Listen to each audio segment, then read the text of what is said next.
Hi and welcome to my random ruminations. Just a quick video today, aren't they all? So I spent this morning looking after rats for the couple who got married at the weekend. They have a rat sanctuary for abandoned and troubled domestic pet rats. And one of them is Marley. Marley got into a fight on the day of the wedding, and he has a gash on his body. So I had to give him his antibiotic, which you give by mixing it with this thing called Harrison's, which is like a bird feed. And it's this kind of greenish beige color, and you take out the antibiotic is almost always liquid, so you take it out with a syringe and you mix it with the bird seed and put it onto a spoon, and they yum it up. And Marley really yummed it up because he tried to pull the spoon out of my hand. Marley, by the way, is a Dumbo. He's a silver Dumbo, so he's this beautiful silver with really velvety fur. And his ears, instead of being on top of his head, are on the side. You just look at him, and all I can see, all I get in my head when I'm looking at him is, I wasn't supposed to be a badass, but I was born a Dumbo. They're adorable. I bring this up because I'm planning on doing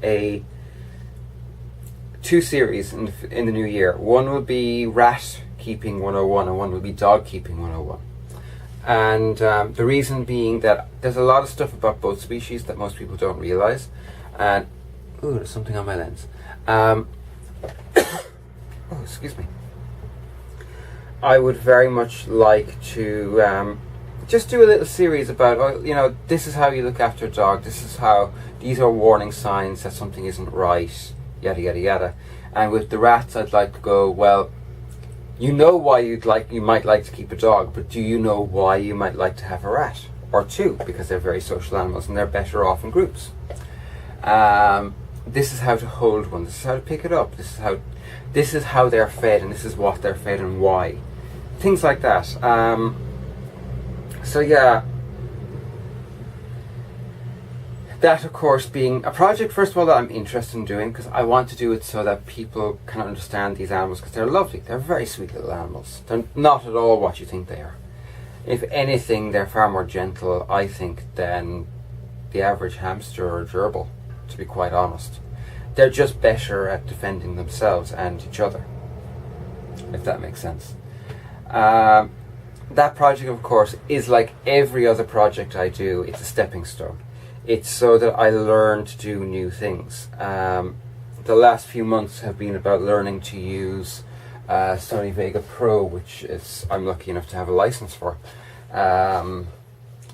That's what the projects lately have been about. The Minecraft one, that's just labour of love because I love Minecraft. But every project you do, every creative project you do, should be a stepping stone to something better.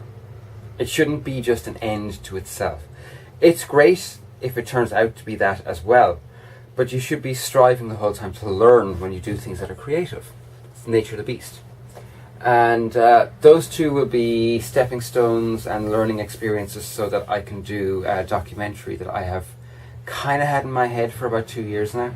And it's rumbling around the whole time, and I started taking down notes for it, and I think it could be pretty interesting. I don't know if anybody else will have any interest in it, but we'll see. Speaking of projects, I do have a project video I'm thinking about doing. I'm actually going to show you it for a second. Or at least what the project is. This is my stool at my desk. My drawing and what is now my computer desk is a very tall desk, which means that I need a very tall stool, and this is fairly tall. But it has some problems. First of all, I'm saddle-backed. That means that I have kind of a hunch on my shoulders, and I have kind of a hunch at the bottom of my back as well. And because of that, my pelvis gets caught here sometimes, if I don't sit just perfectly, which isn't great because when I sit just perfectly, it's not particularly comfortable. To sit comfortably in this, I need to alter it, and one of the things I want to do is put a solid back between here and here. I want to reupholster this, I want to reupholster that, and the kick bar is, it makes my feet go numb. I'm not entirely sure why, but it does. And I figure if I can put like a little platform on it that my feet can go onto more comfortably, it'll make it much, much easier to work. Now the question is, would anybody be interested in watching that? because there's going to, I mean, it's going to be fiddly as hell, because this will have to come off to be reupholstered. So will this. You know, there's a lot to it, and if people aren't actually going to be interested in it, I don't know if there's any much point in doing it. I'm trying to think, is there anything else? I do have a big project for next year that I'm thinking of doing, and if I do it, I am going to record it, and that's going to be building a home theatre PC. But I want to build an ultra low power, low cost PC. So I want to make it on the ITX form factor. I want to use very energy efficient but affordable processors, something like the processors from netbooks. I want to use I want to figure it out. So I'm using slow RAM. I'm using a slow processor that it runs with a very low power graphics card that deals with all the graphics processing. So the only thing that the processor and the motherboard are dealing with is actually the processor is dealing with, I should say, and the RAM is dealing with is the operating system.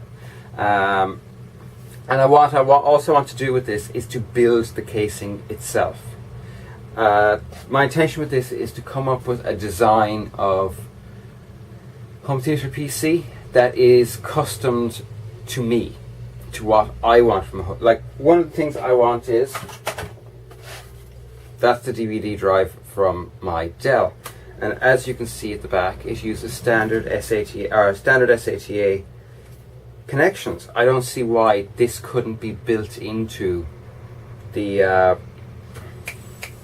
casing, and that way not only do I have a streaming machine, I also have a machine that will play DVDs, will play music. You get where I'm going with this. That's a big one. I'm looking forward to doing that, but that's going to be probably towards the summer next year. I suppose really this video, it's mostly about, you know, it's a good idea to have plans and to plan well ahead, so that if something falls into your lap that is going to be perfect for a project, you're aware of it and you can put it to one side and keep it. Because, well, as I said yesterday, thrifting is something I'm big into, and I'm careful about it. And I'm, generally speaking, someone who can squeeze more life out of 2 cents than most other people. I'm quite proud of that fact. I'm very good at doing a lot with very little.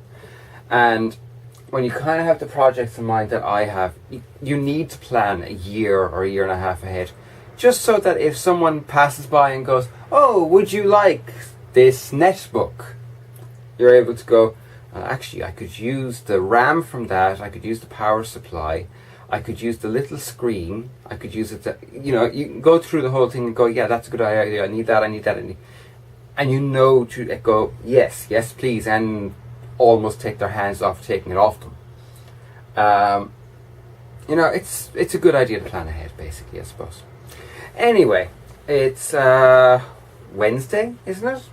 I think it's Wednesday, or is it Tuesday? Oh, it's Wednesday. Okay, so there's no videos this evening, so I will see you tomorrow morning, tomorrow afternoon, by the time this goes up, and it goes up. And have a great Wednesday, and talk to you soon. Bye. Oh, and rats are really awesome. Seriously, you should think about it. Unfortunately, they only live for 2 years, but, you know, they're lovely. Anyway, yeah, bye.